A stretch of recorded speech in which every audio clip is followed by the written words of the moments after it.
The Bible talks about King David being a little boy. And when he saw what the giant was doing to Israel, when everybody else was running scared, when they went to the mountains and pulled the rocks in up on top of him, when David came, he says, I know what God done for me in the past. My God. See, we forget about what God done in the past. I'm not telling you to live in the past, but I'm telling you don't forget what God done for you in the past. Amen. Amen. How many was here when you saw the crippled girl get up and take her brace and take her cane off and run down that aisle? Amen. Was you here? Amen. How many was here when you saw Bob Crumb? Amen. That God opened the ears up. There was a blind that I opened up. I know what God done in the past. Therefore, I got to trust Him for my future. You hear me today? Amen. When I come sick, I got to trust God. Amen. It might take a while, Brother John. Amen. And I'm going to lay all my trust in Him. It is my duty as a child of God to know my Redeemer liveth and know that my Redeemer took stripes upon His back for my healing. So I trusted Him and to be my healer tonight. You got to trust God. David said, I want to trust Him. Amen. That giant is before me. Amen. Means nothing to me. I know what God done for me in the past. I trust Him for my future.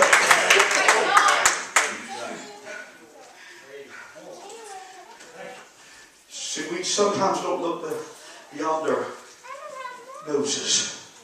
Sometimes we only see down our noses and never look beyond what our God can do and how great He is, how glorious He is, and how wonderful He is. How that He still is interested in the affairs of men. He still intervenes in the affairs of men. And we've got to learn to trust Him. Amen. Amen. We're living in the time as this right now. Amen. When God is getting ready to raise up a body of believers, Brother John. Amen. That don't worry about denomination. Don't worry about what mommy and daddy believed and how they felt. Amen. They're just going to trust God and say, God, I know that you're able to do better and more than I could ever imagine you can do. So God, I'm putting my trust in you. Amen. Amen. When we learn to trust God with all of our heart, quit leaning our understanding. Amen. The end result is going to be God is going to bring you through it. Amen. God, oh my God. Amen. My God. David knew, amen, when he stood before that giant, amen, that giant was going to fall. There was no doubt in David's mind. Amen. He was just a little ruddy boy of about 15 to 17 years old, but he knew the giant couldn't stand before him, and he trusted God in the work that God had given him to do.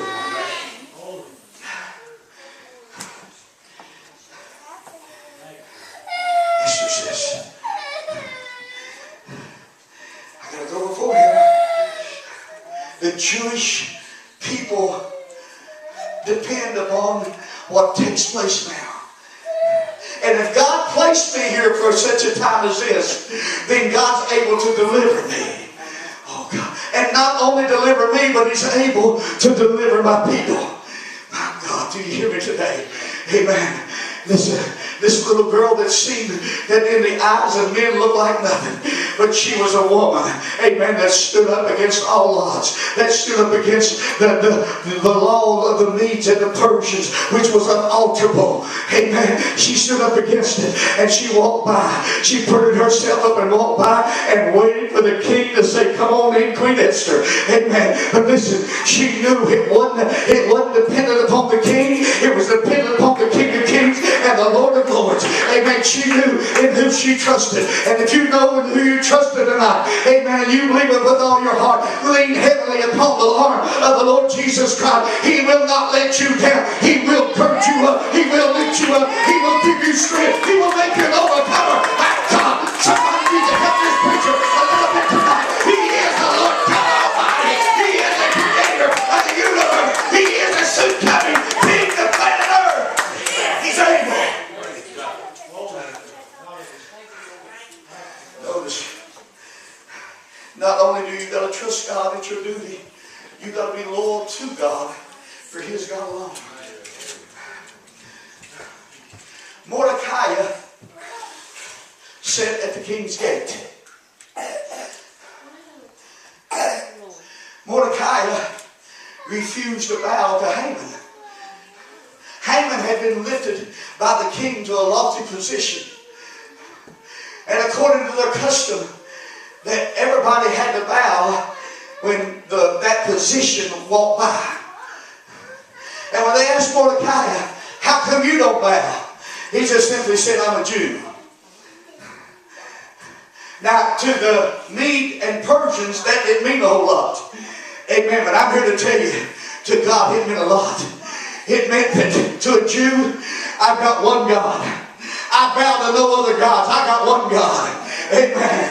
Hallelujah. Brother John taught this morning. Oh, Dagon had to bow before the Ark of the Covenant. Amen. Because that represented God. There is one God. There was one mediator between God and man, the man Christ Jesus.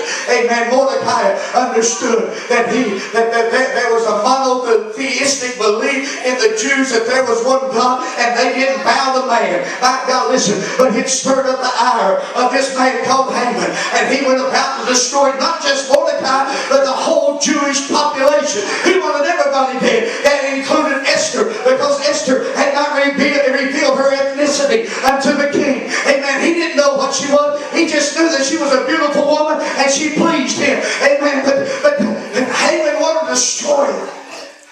He wouldn't bow. He is God alone. See, your faithfulness to God attracts two parties. God and the devil. Here tonight. Amen. The Bible says in the first chapter of the book of Job that the sons of men come to present himself unto God, and along come the devil. Amen. And all of a sudden God brings up this man by the name of Job. They said, have you considered my servant Job? There's none like him in all the earth. But yeah, the devil had considered him. The devil had been watching him. The devil knew what Job was. Amen. And God knew what Job was. And I just wonder tonight, amen, does the devil know who you are? Does the devil know that you're not going to bow to any other gods? Amen. When I say that, amen, I know we don't have idols like they had back then. And we don't have the different trees and things that we worship. Amen. But we got houses, we got cars, we got, oh my God, we got our parties, we got this and we got that. Things that we hold dear to us. Amen. Even down, amen, that we would sell out God for our own children. But listen, do you hold him dear? He knows tonight whether you will or not. And Satan knows whether you will or not. And you know what? Amen. There are too many people that's selling out God out for a pill today. Amen. Oh God, somebody help me. Amen. And they would turn their back upon God for a pill. Amen. I'm telling you something today. My God, you need to understand this tonight. You've got to trust in God. He is God alone. There is only one God. Amen. And we need to put our trust in him. And Mordecai said, I can't bow to you. Amen. That would be like reverencing you as God. And I only recognize one God. Amen. Do you recognize him tonight? Does he recognize you? Has the devil attacked you this week? Amen. He knows who you are then. And if he has, stand firm. Be loyal to God. Amen. Don't be moved.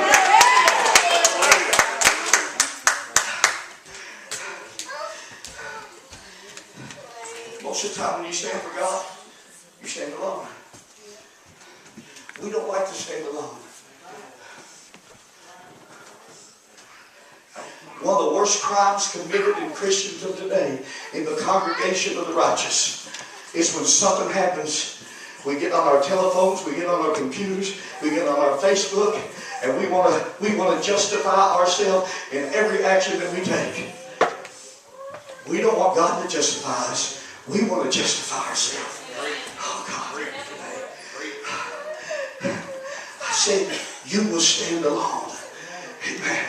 The Bible says in the book of Daniel, the 6th chapter, when the decree was signed by the king, that Daniel, when he knew the decree was signed that they was to pray to no other gods but the king, amen, I think it was for 30 days, am I right? For 30 days, He said when he knew that the proclamation was signed, then he went to his house. He flung the windows open and he prayed to the Lord God Jehovah. Amen. And the men was waiting outside. Amen. To see whether he prayed to any other gods other than Nebuchadnezzar. Amen. We know who Daniel was. Amen. We know that he remained loyal to God even though that the lions were roaring and waiting for him to be cast in. Amen. He didn't turn his back upon God. Amen. The Hebrew children didn't turn their back upon God. Amen. When they was faced with the fiery furnace, the devil is out to get you, my friend. The devil would like to destroy you, but God wants to lift you up. Amen. You were brought to the kingdom for such a time as this. Brother Joey, Brother Jody, you wasn't born just because your mommy and daddy come together. Amen. I feel like Jeremiah tonight. Amen. There's a fire shut up in my bones. Amen. I come forward for such a time as this. I want you to know that tonight. You're here, not by mistake, not because you decided to come. You're here by divine appointment.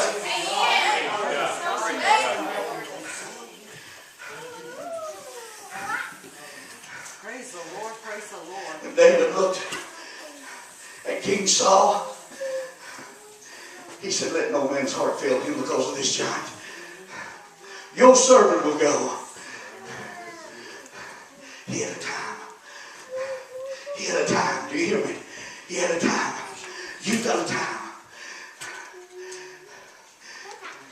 You're not here by mistake. 50 million babies have been aborted in the United States of America because of mistakes. They say mistakes.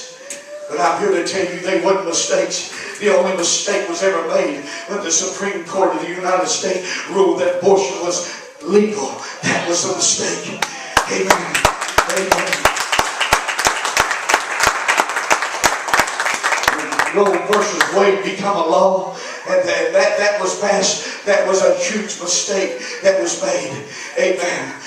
I know we look and say, what about incest? What about rape? What about this? What about that? Amen. I believe with all of my heart, you let that child raise up. I remember reading a lot of years ago about a college professor presented this scenario to his student. He said, now you decide whether abortion is justified in this case or not. And he went ahead to explain that the mother was a prostitute, that she had several babies before, she had syphilis, and she had different diseases, and the chances of the baby surviving was very nil. He said, now you vote on whether to abort this baby or not. And the whole class voted, get rid of that baby. Amen. They don't have a chance. And he said after he got their answers in, he said, congratulations. You